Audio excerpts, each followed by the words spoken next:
Hey guys, what's up? It's Joe here, back with some more Magic the Gathering information. So as everybody knows, Guilds of Ravnica is coming out in the beginning of October, and we just got our first round of spoilers here. So yeah, let's take a look. We got 18 cards spoiled here, and there's some pretty awesome ones.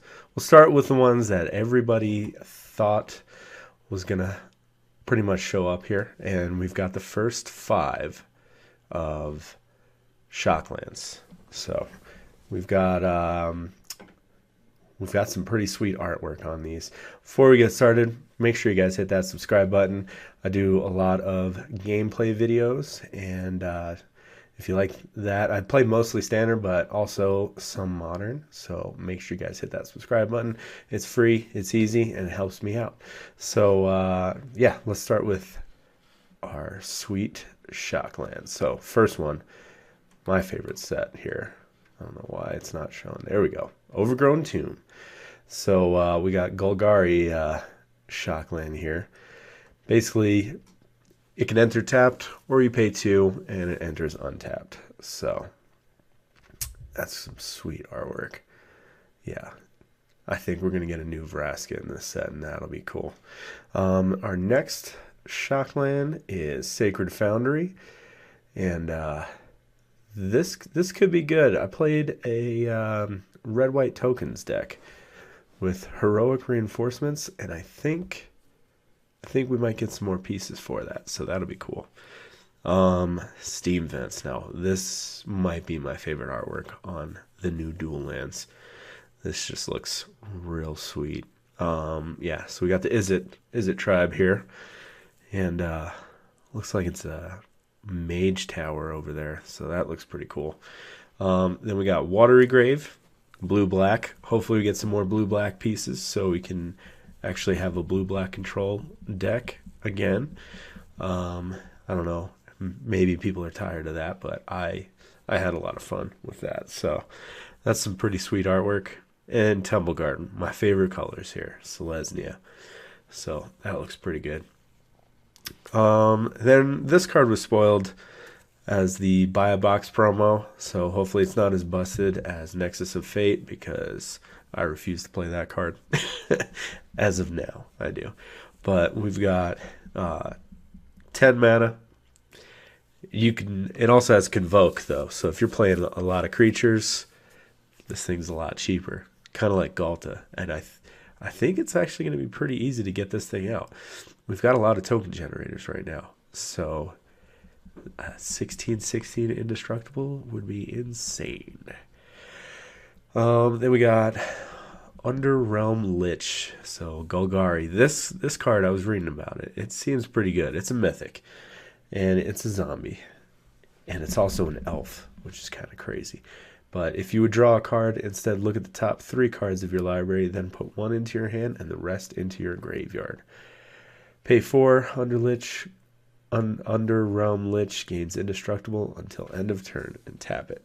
So that's that. I think that's going to see some standard play. It's a little high cost, but it's kind of like a Grimflare. You get to sculpt your hand, so that's pretty good. Then we got Thought Erasure. So this one is blue and black. So we got Dimir here. And it's kind of like Thoughtseize, but you get to Surveil, which is the new mechanic, which is like Scribe, but instead of putting it on the bottom of your library, you can put it in a graveyard. So target opponent reveals their hand, you choose a non-land permanent card. They discard it. So that's pretty good. Here's the new replacement for Fatal Push, is what I'm thinking. So Necrotic Wound, 1 black, instant. It's an uncommon. It's got Undergrowth. Target creature gets -X/-X until end of turn, where X is the number of creature cards in your graveyard. If that creature would die this turn, exile it instead. This is perfect for a zombies deck. I don't know if we're going to get a lot of zombies. I hope we do, since we got that new Liliana, and we've got some other pieces of zombies, so hopefully we get some new ones, and that would be awesome. Then we got the new Rabble Master / Legion War Boss. So this is 1 red and 2 colorless. It's Goblin Soldier. It's a 2/2. It's got Mentor. So whenever this creature attacks, put a 1/1 counter on target attacking creature with lesser power. So Goblins is going to be a thing, guys. It's definitely going to be a thing. I'm excited about it. At the beginning of your combat, on your turn, create a 1/1 Goblin creature token. That token gains haste until end of turn and attacks this combat turn if able. So that's nice. That means that not all of your goblins have to attack every turn, kind of like Goblin Ravel Master, but you get to start pumping out. You'll at least get 4 power the turn you attack with this. So you've got this guy that's a 2/2, and then you'll pump out a 1/1, and then Mentor, so you'll pump it up. I think that's going to be pretty good. I think Goblins is a thing. We got a lot of good pieces too in the last few sets, so I would look out for that. Boros Challenger. This is a pretty sweet card too. So we got an uncommon Human Soldier. It's a 2/3. Good stats here. Mentor. Same thing. Whenever it attacks, put a 1/1 counter on target attacking creature with lesser power. And this is going to go perfectly in that heroic reinforcements deck. So keep an eye out for that. But you could pump up Boros Challenger, but it's expensive. It's 2 colorless and a red and white, and it only gets +1/+1 until end of turn. If that put a counter on it, I think it'd be a little bit stronger. But I mean, the stats alone, a 2-drop, 2/3, and it pumps your other guys. I think that's going to be playable. Amara, my colors, Selesnya. So she's a legendary elf cleric. Whenever she becomes tapped, create a 1/1 white soldier creature token with lifelink. So that's pretty cool. I wish it created an elf creature token, because then she can go into modern. I would think maybe as a 1 or 2 of in the green-white elf deck, and she just starts pumping out elves. So that's going to be a fun card. I'm definitely going to be playing with that. Then we got our Planeswalker here. So Ral Izzet Viceroy. So this one seems okay. I mean, I always make bad calls on Planeswalkers, but basically if it's a 3 mana cost, aside from Jace, Cunning Castaway, you should expect it being pretty good. So we got Izzet colors, and the first might need to show the text here, make it better, make it easier here. So +1 is, and it starts with 5 loyalty too, so that's pretty good. +1, look at the top 2 cards of your library, put one of them into your hand and the other into your graveyard, so you can start filling your graveyard, which is pretty good. -3, he deals damage to target creature equal to the total number of instant and sorceries you own in exile or in your graveyard. So, and in your graveyard. Sorry, it's those combined. So this is going to be great in that blue-red Wizards deck. It's going to be sweet. And then -8, you get an emblem whenever you cast an instant or sorcery spell. This emblem deals 4 damage to any target, and you draw 2 cards. You draw 2 cards is pretty good. So this is probably going to end up in standard. But probably only has a 1 or a 2 of in a deck. That's what I'm calling. I'm probably going to be wrong. Usually am. So I'm humble enough to admit that. All right, then we're down to our last 5 cards here. So we got Macabre Hatchery. 3 colorless, 2 black. It's a sorcery. It's a rare. Choose a creature card with converted mana cost 1 in your graveyard. Then do the same for converted mana cost 2 and 3. Return those cards to the battlefield. Wow. That could be pretty good.